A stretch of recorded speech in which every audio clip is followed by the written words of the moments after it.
think of a serial killer, who do you see? A brilliant, shadowy genius who's always one step ahead of the cops? A charming monster hiding behind a handsome face? For decades, that's the image Hollywood has been selling. But it's a fantasy. Today, we're counting down the 5 biggest myths about serial killers that movies always get wrong, and revealing a truth that is way more disturbing than fiction.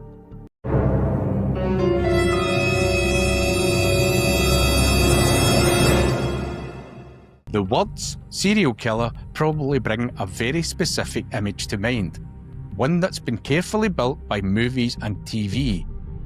We think of Hannibal Lecter with his terrifying intellect. We think of Dexter Morgan, the vigilante with a code. We picture the masterminds from films like Scream or Zodiac, playing a deadly game with law enforcement. These characters are fascinating, they're scary, and they make for great blockbusters. The only problem? They're not real. The reality of serial murder isn't about some diabolical genius. It's about pathetic, brutal, and depressingly mundane truths. The real horror isn't in a supervillain's grand plan. It's in the societal blind spot and system failures that let these people operate for so long. So today, we're tearing back the curtain on the Hollywood myth machine. We're going to look at the data, the psychology, and the actual case files to sort the facts from the fiction. You're about to see that the truth isn't just different from the movies, it's profoundly more unsettling. Let's get into it.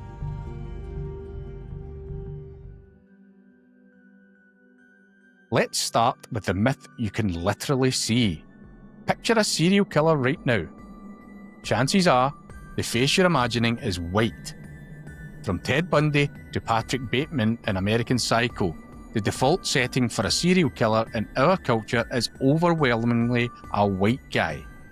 This stereotype is so powerful, it has shaped decades of movies and news reports, creating a dangerously misleading picture.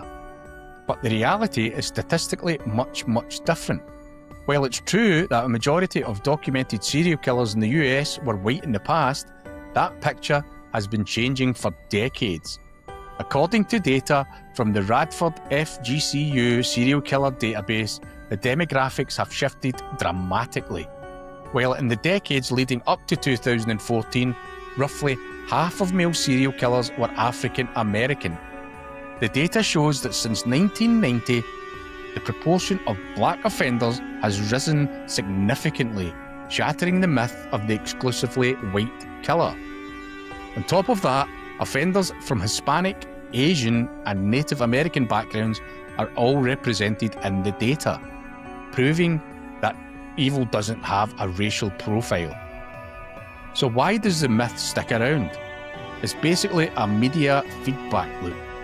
The huge sensational cases of the 70s and 80s, Bundy, Gacy, Dahmer, created a template. The news ran with it, and Hollywood ran with the news. The image got burned into the public brain. Meanwhile, killers from other backgrounds got way less media attention. You've probably heard of the missing white woman syndrome, where cases involving women of colour get a fraction of the coverage. The skewed focus means the victims of non-white killers are often completely ignored. Samuel Little, a black man and the most prolific serial killer in US history, preyed on marginalised women for decades without anyone really noticing. His case proves a horrifying truth.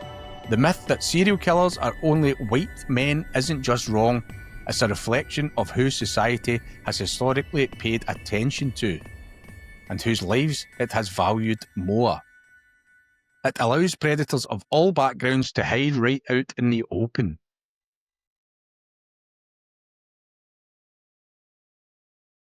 This one is Hollywood's absolute favourite. The serial killer is a brilliant chess master villain. He's Hannibal Lecter, the genius psychiatrist who can talk circles around an FBI agent. He's John Doe from Seven, meticulously planning every crime down to the last detail, always 2 steps ahead. These characters terrify us because their intelligence makes them seem almost superhuman, an unstoppable force of pure, calculated evil. This is one of the biggest lies in all of fiction. The reality is that serial killers, as a group, are not smarter than the rest of us. In fact, studies show their average IQ is about 95, smack dab in the middle of the average range. So for every one Ted Kaczynski with a genius-level IQ, there are dozens of killers on the other end of the scale, like Gary Ridgway, the Green River Killer, who had an IQ of just 82. So if they're not geniuses, what are they?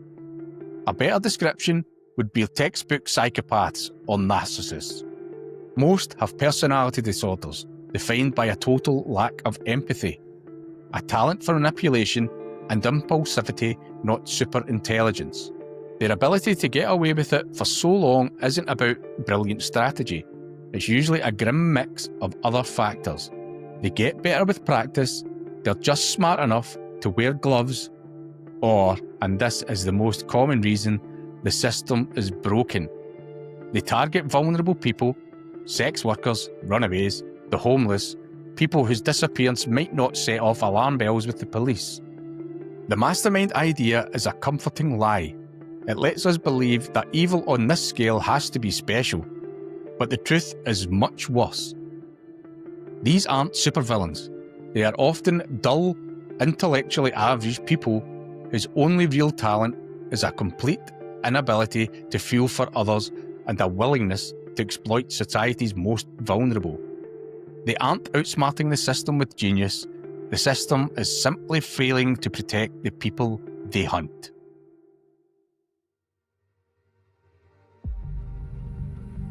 Hollywood has given us a very clear image of the killer's social life. He doesn't have one. He's a creepy recluse at the end of the block, the guy who never talks to anyone. Think of Norman Bates from Psycho, totally isolated from the world. Or Buffalo Bill from The Silence of the Lambs, a social outcast living in a filthy basement. The trope tells us that the killer is so obviously off that they can't possibly blend in. This is one of the most dangerous myths because the terrifying truth is that many of the most prolific killers are the complete opposite. They aren't loners, they are experts at hiding in plain sight. The FBI has made it clear that most serial killers are not reclusive social outcasts. Many have jobs, families, and are known in the communities. They are hiding in the one place nobody ever thinks to look. The classic example is Dennis Rader, the BTK killer. For bind, torture, kill. For 30 years, Rader terrorized Wichita, Kansas, and during that time, he wasn't some shadowy figure. He was a husband, a father of two, a Boy Scout troop leader. He was the president of his church council.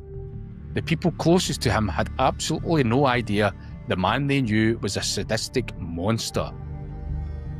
And he is not the exception. John Wayne Gacy, who murdered at least 33 young men, was a popular local contractor who dressed up as Pogo the Clown for children's parties. Ted Bundy used his good looks and charm to lure victims, all while volunteering at a suicide crisis hotline. Gary Ridgway was married 3 times and worked the same job as a truck painter for 30 years. The reality is so much more frightening than the loner myth. It's easy to tell yourself, I'll just avoid the weirdo in the dark alley. But how do you guard against the friendly neighbour, the respected community leader, the charming guy who offers you help? The loner myth makes us feel safe because it tells us we'd be able to spot the monster. The reality confirms our deepest fear. The monster could be absolutely anyone. Alright, we've covered some pretty heavy ground. It's unsettling to find out how much of what we thought we knew is just plain wrong. So what's the biggest movie myth about crime that has always bugged you? Let me know down in the comments.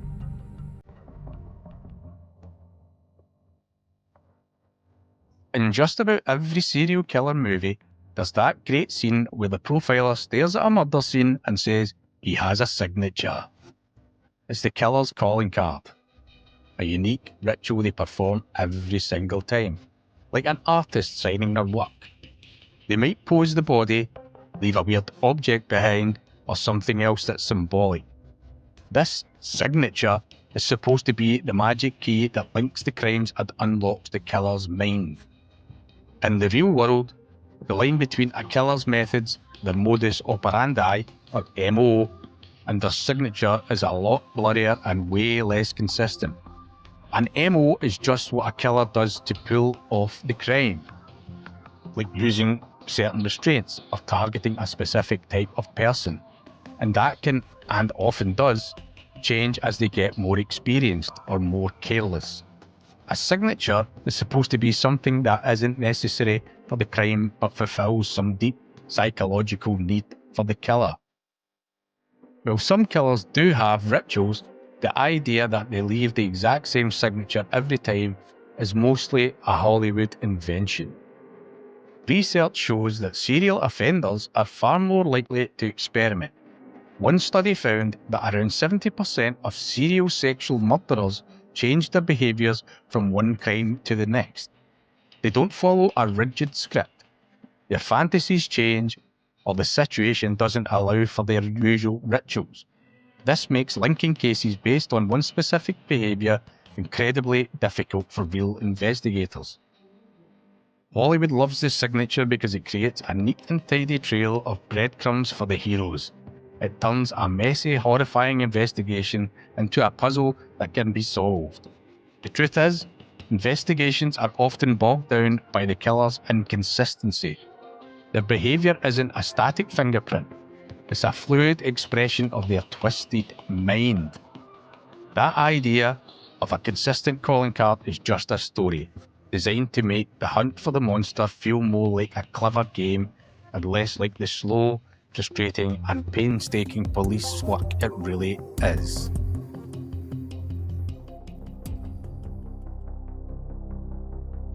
This last myth is the most insidious because it isn't about the killer, it's about us.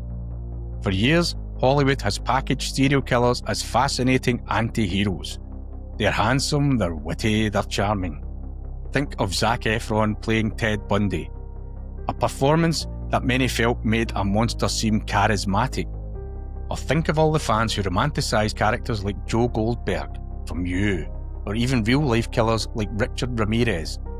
It's often defended as just harmless fun, a safe way to explore our darker side. But this glamorization has a real toxic effect. It desensitizes us, and most importantly, it completely disrespects and erases the victims. When a movie focuses on the killer's charm, their tragic backstory, or their cool facade, it shoves the people they murdered into the background. The victims become props in the killer's story, reduced to a number instead of being remembered as people who lived and loved and had their futures stolen. The recent series about Jeffrey Dahmer got major backlash for this exact reason. Families of Dahmer's victims spoke out, saying they were never even consulted and that it was traumatizing to see their worst moments reenacted for entertainment and profit. For many, the show was just another example of media cashing in on real tragedy, putting the story of a monster above the memory of the men he destroyed. This isn't just about being sensitive, it's about being aware of the stories we choose to celebrate. Focusing on a killer's charisma creates a dangerous fantasy. It pulls our attention away from the brutal reality of the crimes and the devastating ripple effect on countless lives. The victims are the real story. Their stolen lives are the real tragedy. Glamorizing their murders is a second, profound injustice that turns real human pain into just another product to be consumed.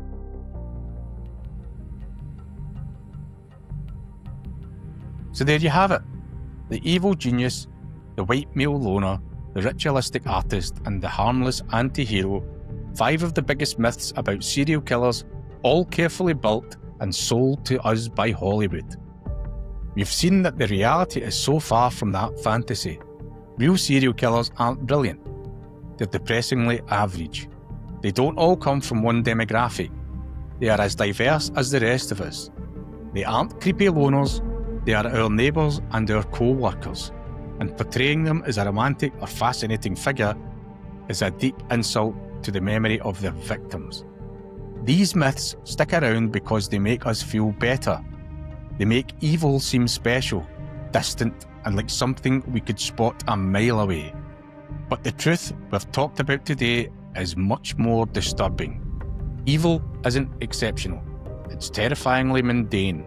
It doesn't thrive on brilliance, it thrives on apathy. It succeeds when we as a society look the other way. The serial killer you see in the movies is a monster from a fairy tale. The real monster is the one that looks just like everyone else, and that is a truth far more horrifying than any movie. Thanks for joining me to separate the facts from the fiction. If you found this insightful, do me a favour and hit the like button and subscribe for more videos that challenge what you think you know. I want to hear from you again. What other true crime tropes or serial killer myths have you noticed in movies and TV? Drop them in the comments below and let's keep the conversation going.